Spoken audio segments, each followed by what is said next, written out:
I want to try to address this question from my perspective as a former CEO. I ran a company that was part of News Corp, so there was definitely political complexity in the air, and former founder. And I'm going to avoid talking about is this right or wrong, although I think it's a critical question, and just focus on this from the perspective of giving a CEO a perspective for future CEOs who are looking at this issue. So like, why am I even weighing in? By the way, I'm Roy. I'm a startup investor in the future of work. In fact, I do a daily series on Twitter and LinkedIn called This Is Not Advice, where we just give perspective. So consider this is not advice either, if you want to find me. All right. And so let me just, first of all, acknowledge the context here.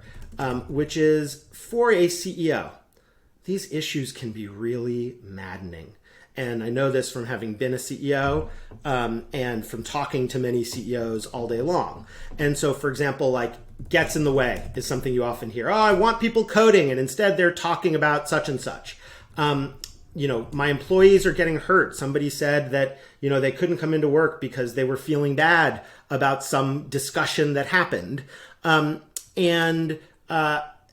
Those are, I think, kind of two of the main ways that it's maddening. There's a little bit of some CEOs who say I'm being taken advantage of. And what they mean by that is, like, especially this happens at much bigger companies, is why is it that I'm paying this person who is spending a lot of their time doing stuff that is stuff I don't want them to do, which, fair enough. And so what I'm going to try to do is read this post from the perspective of what do I think, what do I suspect are the beliefs that may underline it. Obviously, I have no idea. I'm not at Basecamp, etc. And I'll start point out, this phrase societal politics. A bunch of people have commented on, like, what is societal politics? I think it should try to be charitable to them. It's in contrast to talking about organizational politics, who's going to get promoted, blah, blah, blah. All right. So, acknowledgement of the difficulty in the world. I think that's good. Basecamp shouldn't be one of those places. So, like, what are the beliefs that start to underline this? So Basecamp shouldn't be one of those places. I guess the belief there is companies can decide what they'd like people to talk about, what they'd like their employees to talk about. I mean, I think companies can decide what they'd like. That's totally like within, I think their possible remit. I'll call these the possible beliefs that underlie Basecamp. And then Basecamp should be a place to work where employees can come to work with colleagues of all backgrounds without having to deal with heavy political or societal debates unconnected to that work. So I think what they believe here is that there's two beliefs here. Companies can insulate people.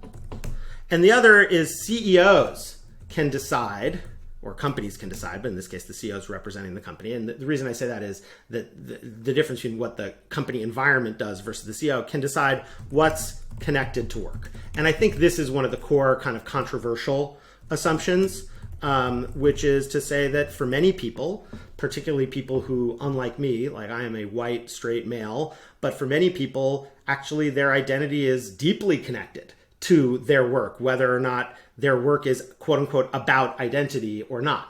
And then you have this, like, you shouldn't have to wonder if staying out of it means it's complicit or stepping in means you're a target. Well, for the person who has some issue they want to discuss, this doesn't seem very empathetic. It seems like it's talking to the people who are, the recipients of that as opposed to the initiators of it. We're setting ourselves up for strife. There's just some observations there about what's happening. So I'll just say the results of these discussions have been poor, right? They say that. No surprise, the results have been poor.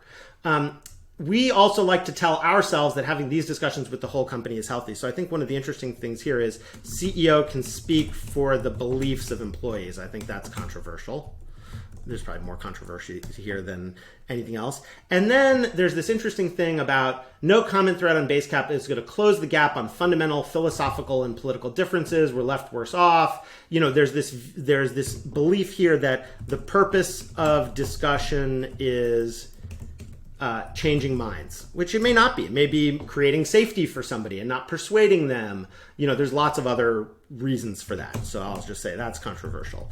And so if you're a CEO, I think the first problem to consider is, are your beliefs about how companies work, are they valid? companies can decide. Can they, decide what their employees, they can decide what they'd like their employees to talk about, but water finds its level. Can they insulate from what's happening in the society as a whole? Seems really hard when people are like worried about, I think about Stop Asian Hate. And it's like, if I'm worried about my trip to and from the office, well, then maybe that's connected to work, but then the company gets to decide this. The results of these discussions have been poor. That's probably the one that is, a question of whose perspective, which for a lot of these things, it's a question of whose perspective. And whose beliefs are at stake here is one of the major things. Okay, one of the major questions. Then you see this thing about like, okay, we're going to have Signal is an excellent choice for having this discussion. I'm just going to pause.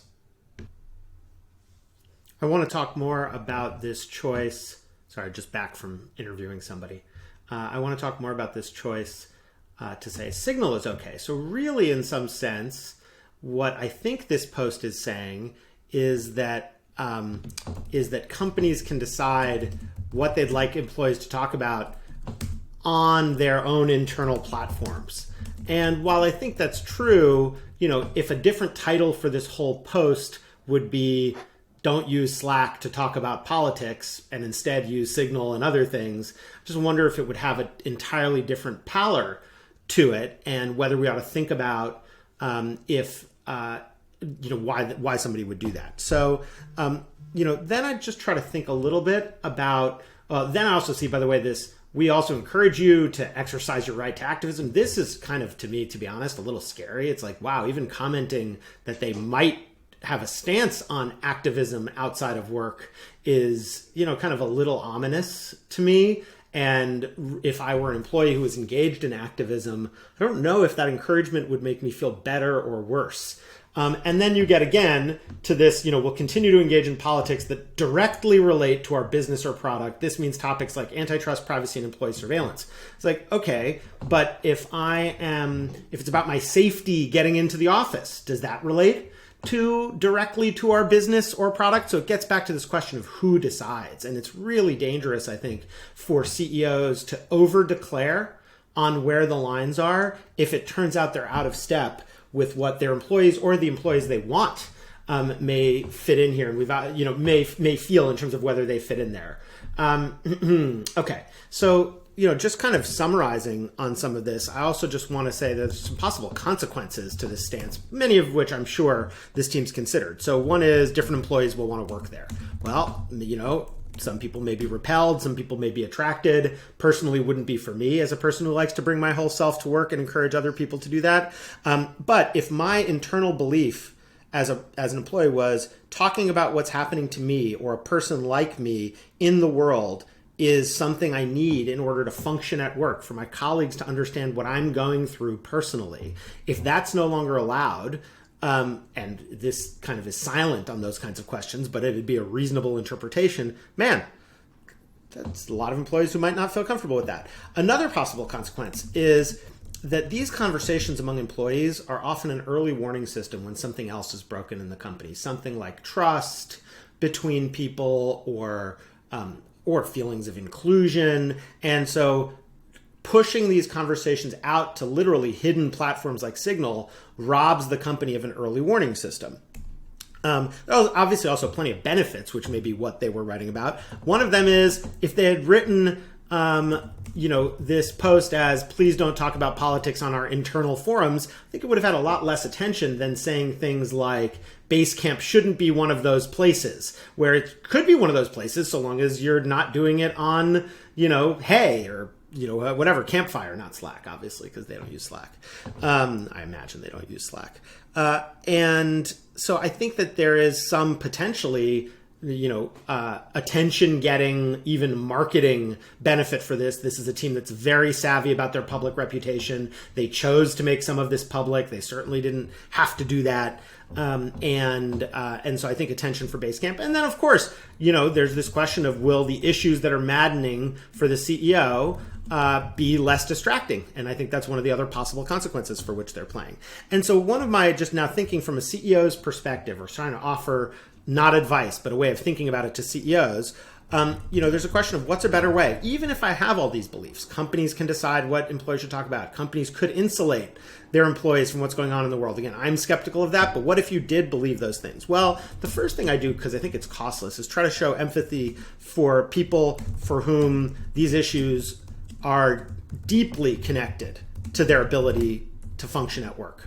If people of my gender, race, sexuality, name any other thing, for example, to pick that cluster of issues, which is often, I think, what these questions are about, are, afraid in the streets.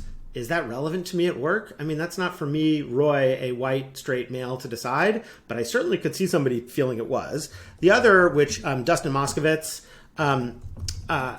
talked about a little bit on Twitter, is create a specific space to talk about these things, a well-lit, if you will, space, a channel where people can opt in and opt out. Because I definitely agree that employees, if they don't want to engage in this conversation with another employee, there may be cost to them in doing that, but they shouldn't have to engage. And then, another thing I'd say is you could create more specific guidelines, instead of like, hey, if you're curious, we don't know, companies like, ask us. Companies like Figma were much more specific about this, and that enabled employees who, for example, were personally moved by Black Lives Matter to engage in a conversation in a certain way on Black Lives Matter. And I'd be curious to, folks can send me more examples of great companies. I'm especially curious for companies that are not led by white men, how they handle these issues, because I think that these issues often do turn on questions of identity. And as much as lots of folks seem to say things like, well, identity shouldn't be a thing, it's very often the people for whom privilege is a lived part of their life who say identity shouldn't be a thing. And then the last question, this is one my partner James Cham raised, is a more general question to ask about what role work should play in our lives. And, if we want to shrink the role of work or create a safe space at work, there are lots of other ways to do that and invest in doing that beyond forbidding conversation. And so a more general meditation on that could be really powerful. So those are some of my thoughts on how a CEO might handle politics at work, not whether this stance is right or wrong, but about whether it is effective or ineffective, and happy to have the right or wrong conversation too with others. And I hope you listen to this at 1.5x because you probably got more out of it. I'm easy to find on the internet.